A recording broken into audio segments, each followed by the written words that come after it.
Well guys, it's been a long ass time, but my garage is empty. And why might that be? I think y'all know why. Check it out.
So as I said, took a long time to get it out of the garage, but the day has finally come and it is out.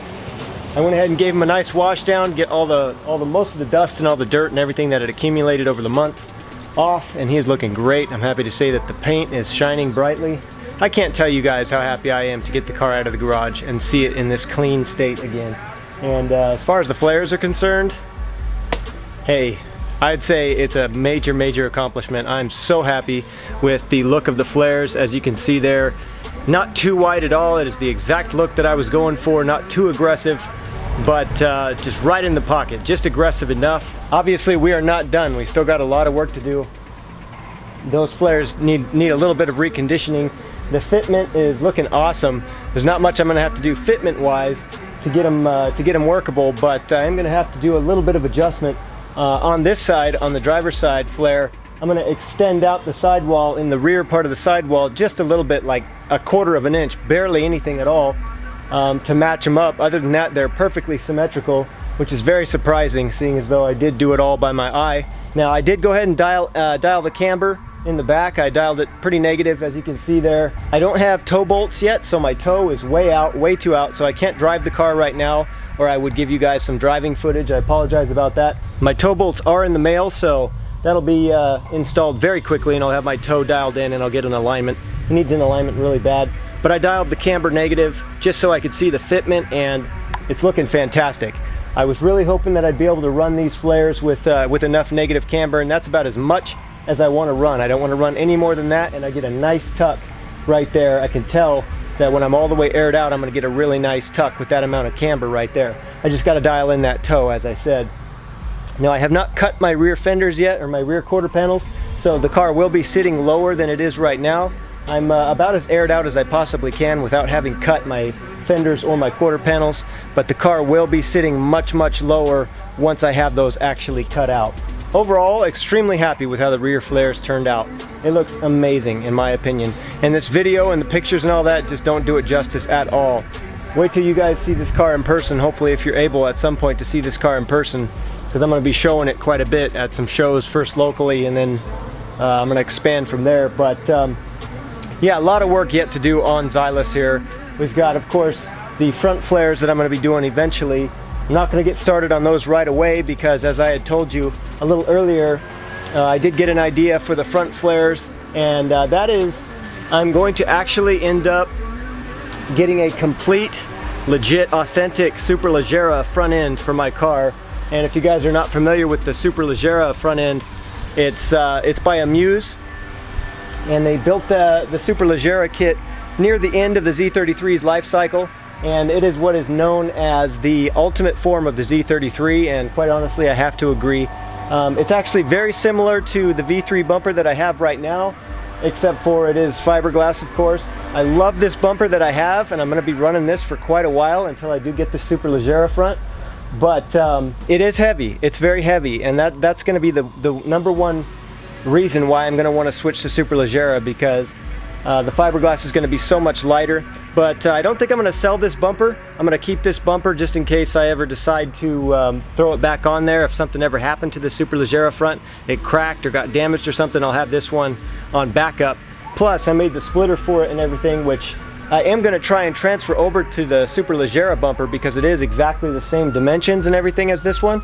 But it may or may not work. I don't know. I think it has its own under tray or something like that, so we will see how that works. I love the way that the splitter and the side winglets and everything came together on this. I'm loving it. Hope you guys do too. So I'd love to transfer that look over to the Superleggera front end. But with the Superleggera kit, I'm also going to be getting the Superleggera fenders as well as the side skirts and the connectors between the side skirts and the fenders. And so what I've decided is just to wait until I get those fenders and then go ahead and modify those, because yeah, I could spend another 2 or 3 months doing exactly what I just did on the rear and sculpt up brand new flares for the stock fenders right here. But honestly, I'm gonna be completely honest with you guys, this took so much work that I just need a break right now. And so I'm gonna be running with these polyurethane universal flares for right now. It gives me just enough clearance to run my wheels, my Workmeister M1s in the front. So that's really all I need right now. Of course, I'm gonna condition these back ones into perfection, and then I'm gonna have them painted and all that, and eventually remolded so I can pull other copies and final copies and stuff like that, possibly to sell down the line. But that's not going to be for a little while, guys, because yeah, number one, I just need a little break from the project, and number two, I don't have the mold making materials yet. So it is going to happen, just not going to happen real soon. Just give me some time on that and I will pull out some others. For now, I'm going to be running with these. Like I said, they're not complete. I still have to paint them and add the seal around the edge, around the top, the rubber seal, and then we'll be in really good shape. But anyways, that's going to be it for this video, guys. I really hope you've enjoyed this series so far. It will continue, but I am going to take a little bit of break on doing the flare project and just make some other videos of some other stuff just to continue moving on. The next one will probably be the installation of the toe bolts in the back. It's not a difficult thing to do at all. It'll take maybe a half hour to an hour to install those and get the toe dialed in. But you know, the next video might be that, it might be something else, I don't know. But the main thing is that I got the car out of the garage, and I'm so excited to get some more content out for you guys with the Z. I am gonna go ahead and get the front flares, the universal flares right there, dialed in pretty good. I'll get them all cleaned up, get them painted, get them cut the way I like them, and get them actually officially mounted. They're just taped on there right now. So I'll get them actually mounted on there, and then I will have a video up of me doing the actual cutting of the fenders and the quarter panels for you guys, so you can see what that looks like. All right, I hope you've enjoyed this build so far. As I said, it will continue. Just give me some time. Appreciate you guys following. Catch you guys on the next one. Peace. Giving up just so many things I want.